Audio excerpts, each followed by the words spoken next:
Welcome to the Cash Confident Podcast. I'm BRIE, your fearless host, personal finance expert, and the visionary behind the revolutionary Cash Confident community. Oh, hello, everybody. BRIE here, coming to you for the Cash Confident Podcast. And today, what we're going to be working on is 3 beliefs that either open or close your, I'm going to call it your money channel. That sounds like a little woo, but where I'm going with this is these 3 beliefs either open you up to money and your access to money, or it will shut you down and make money feel so bad and so gross. I do all things woo, so we're just going to go ahead and call it your money channel, but that's what I'm talking about. And we're just going to go. Actually, I want to tell you a fun little story, and then we're going to do our work. Today, I got to go to the hardware store and get new baby chickens. I have chickens. Right now we have 6 chickens, and we just got 2 more. And they lay us eggs. And I don't know if you have chickens. My husband does most of the work. We could share chicken stories, but don't ask me questions about the work involved with the chickens because he does all of it. People always ask me like, they ask me questions. And I'm like, I literally have no idea because I just get to hang out with the chickens. Mike does all the chicken labor. But they lay us sweet little eggs, and they're such a delight. Our chickens they eat the bugs out of the garden, and they get to roam in our yard, and they have this beautiful little coop. And anyways, so it just feels like springtime. It feels like springtime. I'm sure by the time you're listening to this, it will be definitely way into springtime. Yeah. So anyways, I just wanted to share that with you. We got 1 little gray one and 1 black one. And I love black chickens because they're so beautiful. Their feathers get all shiny and purple and green iridescent, and they're just such magical little creatures. I don't know what the gray one's going to be like once its real feathers come in, because it's still got little baby chicken like fur feathers. It's all like fluffy. So I'm not sure what the gray one is going to look like, but she was the sweetest, so we picked her. So anyways, I'm just telling you that because that's a fun little story. I don't know. And then we brought him home and they were chirping. My cat, beside himself with curiosity, he's like looking at the box. And then they don't get to go in the coop right away. They have to stay in a little incubator inside the house for a while. And so they have the little glowing light and their little bed of hay and whatnot. And my cat is just sitting next to it, just beside himself with curiosity. So it's a good day. It's a good day here in my house. All right. So that's got nothing to do with 3 beliefs about money, but I wanted to tell you that story anyways. All right. So now we're going to do our work. Now we're going to do the fun part, what you came for, your money mindset, right? So the first belief, that if we have 1 belief, it will shut you down to money. And if we have the other side of the belief, it will open you up to money. And that belief is either money is limited, money is a limited resource, there is a finite amount of money in the world, or money is abundant. And so if you believe that money is a finite resource, that there is a certain amount of money on the planet, and whatever you have means that somebody else can't have it,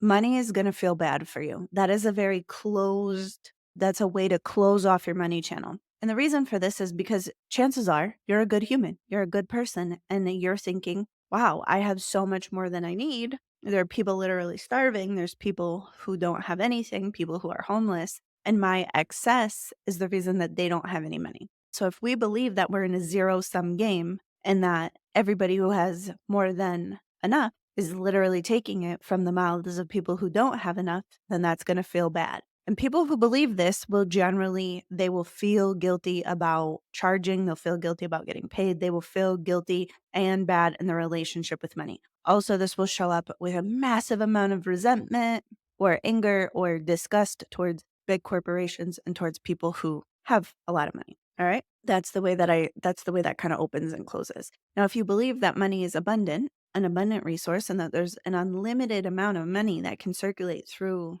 the world, you're going to feel very different about it. And this is actually the way that I think that's true.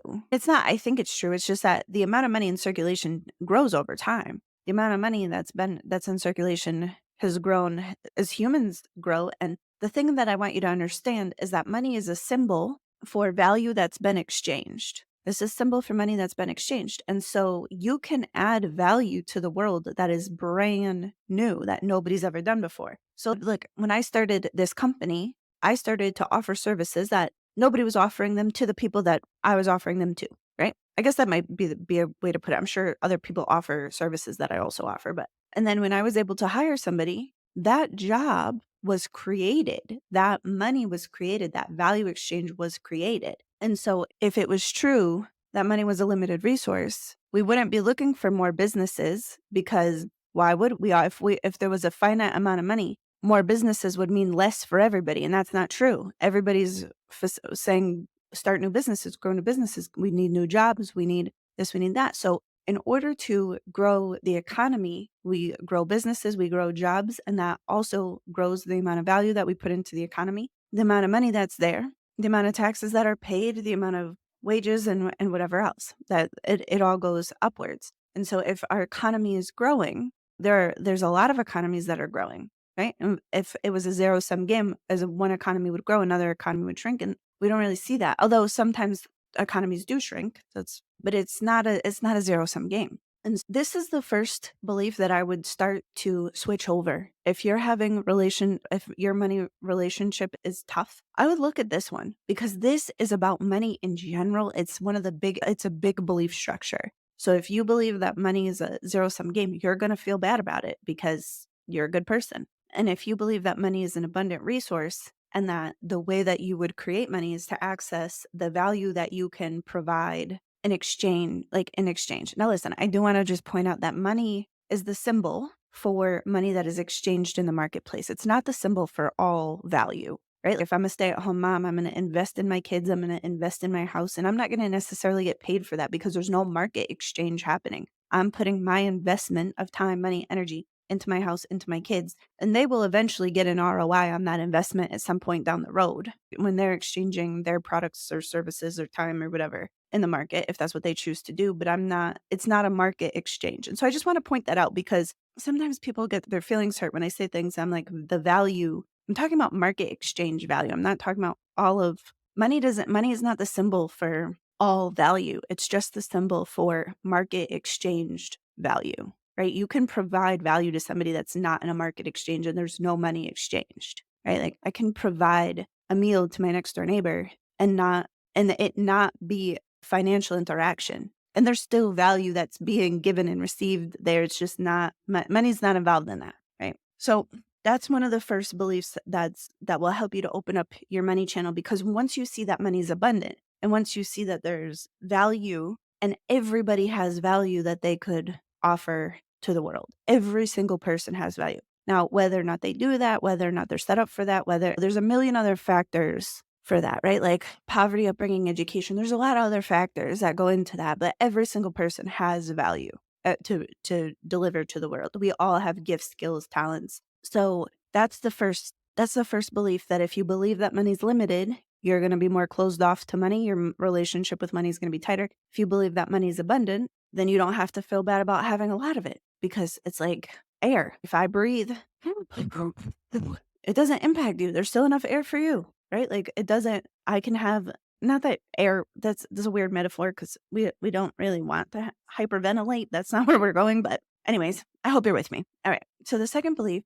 is that money is bad or wrong. And that is a belief that's wildly common. And I walk people through that one every day. And I think really where people get a little twisted on this is that they think that the systems that money runs through is that the money's responsible for that. And that's not true. So here's the way that you could open this belief up. So if you believe that money is bad or wrong, you're going to be really closed off to money, because you're not going to want to be in possession of this evil resource. Right? If money's going to corrupt you with its evil powers, you're not going to want it. The other side of that is that money is good or right. And that's also not all the way true, because really the way that money is just a resource. Money is it's a resource. It's a free-flowing, it's neutral. It's a neutral, not natural resource. It's a neutral resource. And it flows. I want you to imagine this in this metaphor. So it's like pipes. So pipes bring water to places, but water is a neutral force. Now, if the pipes bring water to one side of the street and not to the other side of the street, that's not fair. But the water wasn't the one who built the pipes. The people built the pipes, right? And if I was to use my water to water my garden, cool. But if I was put my water into a fire hose and spray people with it, also not real nice, not super kind. And so where I want you to remember this is that money is a neutral. Money is a neutral force. It's, like I said, it's the symbol for a value exchange that happens in the marketplace. And where we can open up to that is to just acknowledge that for what it is. And also then when we're looking at systems that seem unjust or unfair or not right or causing separation or causing unfairness or injustice or whatever, just remember that the pipes are not the same thing as the water. That there are systems in this world that are unfair, that are not right. But also, it's not money that built those systems. It was people that built those systems. And here's where I'm going with this is because I talk to people who are the kind of people who are really into social justice sometimes, who are really are wanting for fair wages, wanting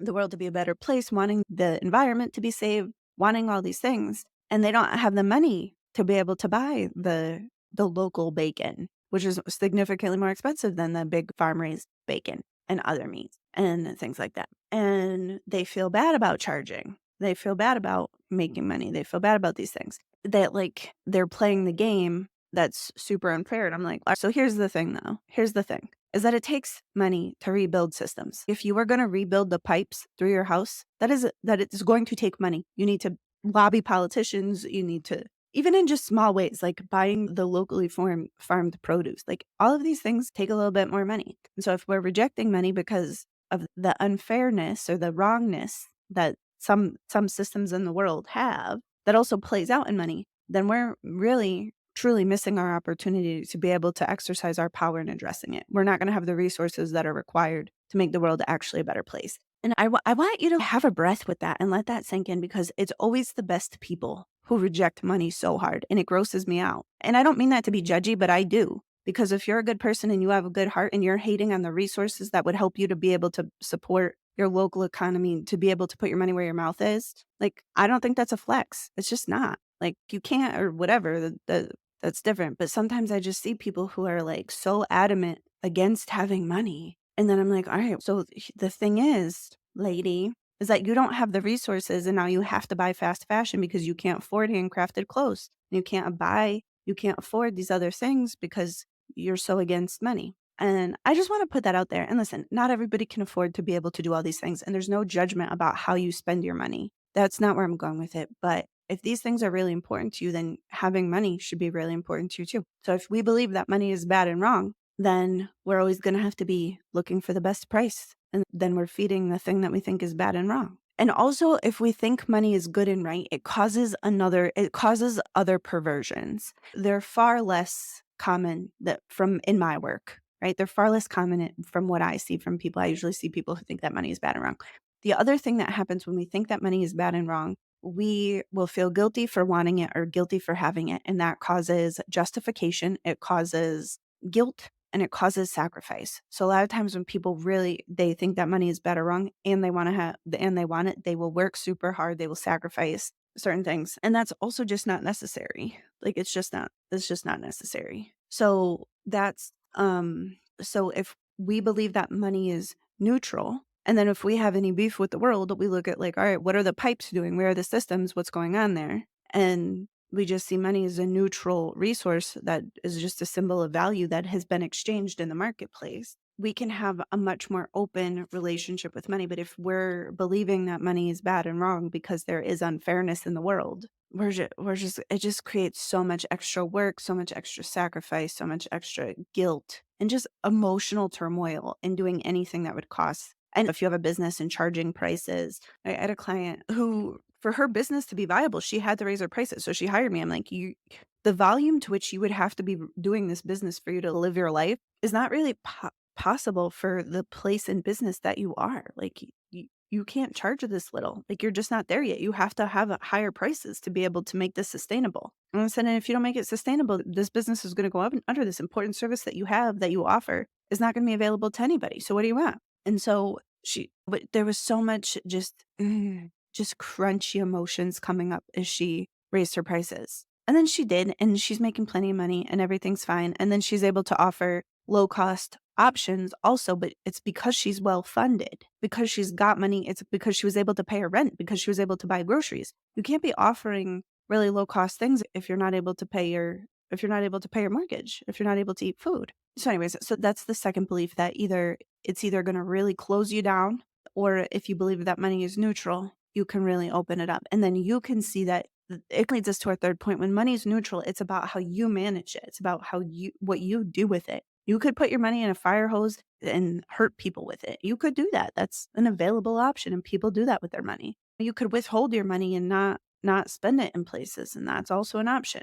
You could plant your money, you could invest your money, you could grow your money, you could do those other things with money. So when you look at money as neutral, if you had a well of water, what are you doing with it? It's not that the well of water is not inherently wrong, but if you are power washing your neighbor's flesh, I think that would hurt. I'm assuming that would hurt.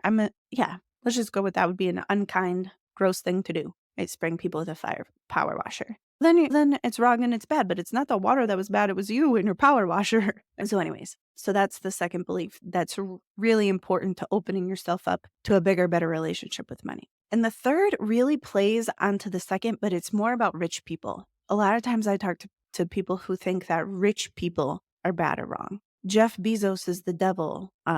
Bill Gates is the devil. The Kardashians are the worst. People really villainize rich people. And that's another place. What it really comes down to is if you're judging people who have money, especially the kind of money that you might want, or even if you were like not wanting to be a billionaire like Jeff Bezos, but if you're judging even people who make $100,000 or $200,000 a year as something that's bad and wrong, those people did something bad to get it, or those people did whatever, then you're going to cut off your own access to money. And what I see with that is a lot of times people will make the money and still have the judgment against rich people. And then they will just be taking their poverty and judgment into their relationship with money. And that will generally cause a lot of stress in the relationship with money and a lot of just enoughness, a lot of debt, a lot of emotional states of poverty, and a lot of fear and struggle. Because listen, fear, struggle, scarcity, poverty mentality does not go away when you have more money. If you give somebody who's always been super poor a ton of money, they will do what poor people do with money,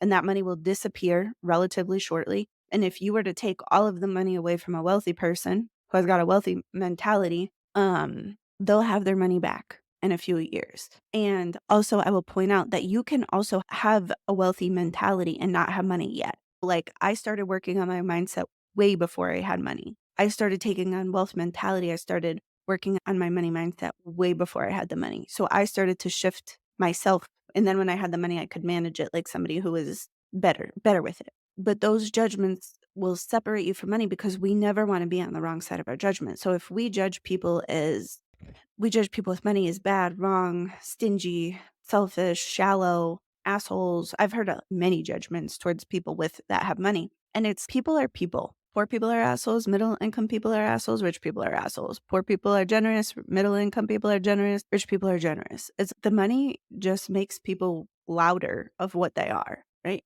And people are what they are. So money doesn't make people anything. And when people say money changes people, it's really not that. It's just that money makes maybe those things louder. So they're louder. They're not necessarily different. They're just more out there. You see them differently. So anyways, I wanted to give you these three things because if you start to pay attention to where you are with these three belief structures, these are big time belief structures that are more often going to be in the subconscious, not the conscious mind. And if you play with them, if you're like, all right, could I believe that money is an abundant resource and that everybody has the ability to add to it, then your thoughts change. Then you don't have to feel bad about charging for things. Then you don't have to feel bad about it. You could be like, yeah, money's an abundant resource. Yeah, just breathe in deeper, my dude.